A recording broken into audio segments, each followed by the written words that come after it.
This Civic Media podcast is sponsored by UW Organ and Tissue Donation. Organ donations are desperately needed, and now is the right time to become an organ donor. Talk to your family. Get the dot. Save lives. Go to heroicdeed.com. This is your WGBW Daily News Roundup for the Talk of Green Bay, 97.9 FM and 1590 AM. For 97.9 WGBW News, I'm Lisa Hale. The Wisconsin Department of Health Services is warning residents that cases of whooping cough are on the rise. According to DHS officials, there have already been more than 1,700 confirmed cases of whooping cough this year, a significant increase over recent years. The highly contagious infection could seem like the common cold at first, but if residents have symptoms that go beyond a runny nose or small fever, they should check with their healthcare provider. Health officials are also reminding residents to get vaccinated. Wisconsin's food and agricultural sectors reached an economic impact totaling $116.3 billion in 2022. That's according to a study by UW-Madison's Department of Agricultural and Applied Economics. Here's Derek Tritz. These sectors grew about 10.9% between 2017 and 2022 and made up about 14.3% of the state's total economic output. The study found these sectors provide 353,900 jobs, which is about 9.5% of Wisconsin's workforce. Our dairy industry contributes about $52.8 billion to the state's economy. The growth of the state's agriculture industry is due in part to efforts by Governor Tony Evers and his administration, like the Wisconsin Farm Support Act, which directed $100 million to support farmers in all 72 counties. The 2023-25 biennial budget signed by Governor Evers builds on these efforts with an additional $1.6 million in grants for meat processing facilities, an additional $300,000 each year of the biennium for dairy processors, among other increases to funding aimed at the health of the industry and the health of the farmers who keep it growing. A Wapaka County judge has sentenced 48-year-old Scott Farmer of Neenah to 37.5 years in prison and 21.5 years of extended supervision for the drunk driving crash that killed 4 siblings in Wyawega in December of 2023. The crash claimed the lives of the Gonzalez siblings, 25-year-old Danielle, Fabienne, 23, Lillian, 14, and Daniela, who was 9. Farmer pleaded no contest to the 4 counts of homicide by intoxicated use of a motor vehicle and his 5th OWI. Farmer will be 85 when he's released from prison. There are further developments in the dismissal of the principal at Xavier High School in Appleton. Mike Mouthy was fired 2 weeks ago following a complaint to the Diocese of Green Bay Office of Safe Environment. Last week, the school system sent a letter to parents stating that Superintendent Dr. John Ravizza was also terminated after failing to meet reporting requirements in connection to the Mouthy investigation. No other information on the reasons for the dismissals has been released. The green alert for a missing Manitowoc Army veteran was canceled after he was found deceased Saturday. Officials say 43-year-old Jason Newman was found about 2 miles north of the village of Cleveland in Lake Michigan. No foul play is suspected. The Manitowoc County Sheriff's Department and the Manitowoc Coroner are investigating. People using the Green Bay Metro Transit system to get to work, school, shopping, or just moving around town will pay more in 2025. Adult weekly passes will increase from $15 to $16. Adult, student, and paratransit 30-day passes will increase by $2. This is the first fare increase in 5 years. The fare hikes will take effect January 1st. The Boys and Girls Club of Wisconsin awarded the Boys and Girls Club of Door County the 2024 State Program Award for a 10-week summer program intended to inspire the next generation of female scientists, tech leaders, and engineers.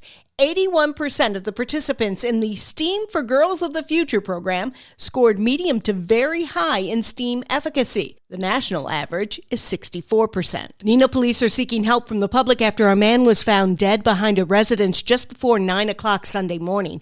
The man has not been identified. You can contact the Neenah police or the Winnebago Crime Stoppers with information on activity in the Shattuck Park area, the 200 block of East Wisconsin, or the 200 block of East Doty from 6 p.m. Saturday to 9 a.m. Sunday morning. I'm Lisa Hale, 97.9 WGBW News. For news anytime, log on to WGBW.FM.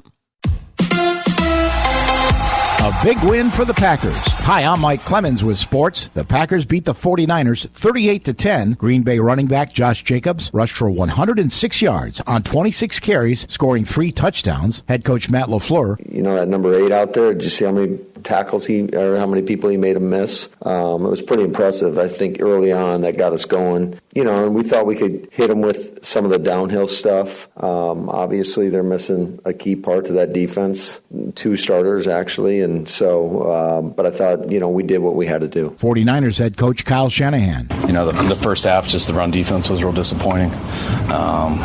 I thought we got out of gaps a number of times. I thought we had way too many missed tackles.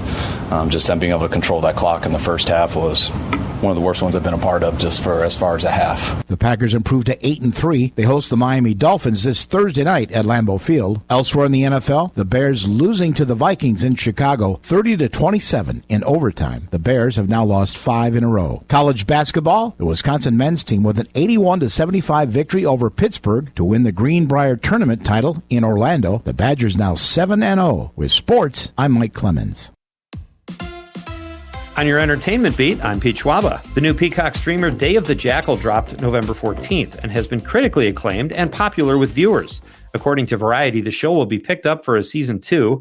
The action thriller stars Eddie Redmayne as a hired assassin who is also being hunted by a professional killer equally as skilled. Redmayne's credits include Les Mis and The Trial of the Chicago 7, and he is also Oscar nominated. The first season has 10 episodes, and new shows drop Thursday nights. That's a pretty quick commitment to a season 2, but not as fast as the John Hamm show, Your Friends and Neighbors. Apple TV has already announced a season 2 pickup for the show that hasn't even premiered yet. That's right, season 1 isn't available till April 11th. Oftentimes after an election, regardless of which party won, people say they are leaving America. It's usually an emotional knee-jerk reaction, but Ellen DeGeneres is actually leaving. The talk show host says she is not only headed to the UK due to the election results a couple weeks ago, but she is also quitting show business. No one is happier to hear this than those who work for her. Lady Gaga's new song, Die With a Smile, is the fastest ever to reach 1 billion streams on Spotify. The song, which was a collaboration with Bruno Mars, has also picked up 2 Grammy nominations. All this on the heels of the announcement that Gaga will headline at next year's Coachella Festival. That ought to help her get that horrible Joker 2 taste out of her mouth. Timothy Chalamet's performance in the Bob Dylan biopic A Complete Unknown is getting Oscar buzz. Entertainment industry insiders are saying this is the best performance Chalamet has ever given and placing him as the Academy Award frontrunner in the Best Actor category. The Oscar chatter started after a screening on the Fox lot in LA last week, which gave insiders a first look at Chalamet's performance.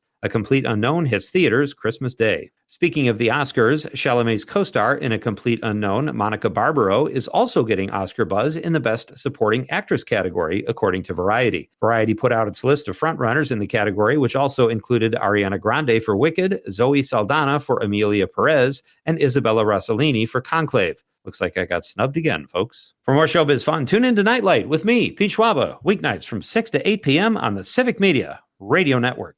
It is going to be cloudy with scattered showers and falling temperatures likely today. We're going to go from the 40s this morning into the mid to upper 30s by late this afternoon. The wind northwest at 5 to 15. Tonight becoming breezy. Gradual clearing 24. Tomorrow sunshine colder with a high of 33. I'm meteorologist Sean Cable. Current temp now 37.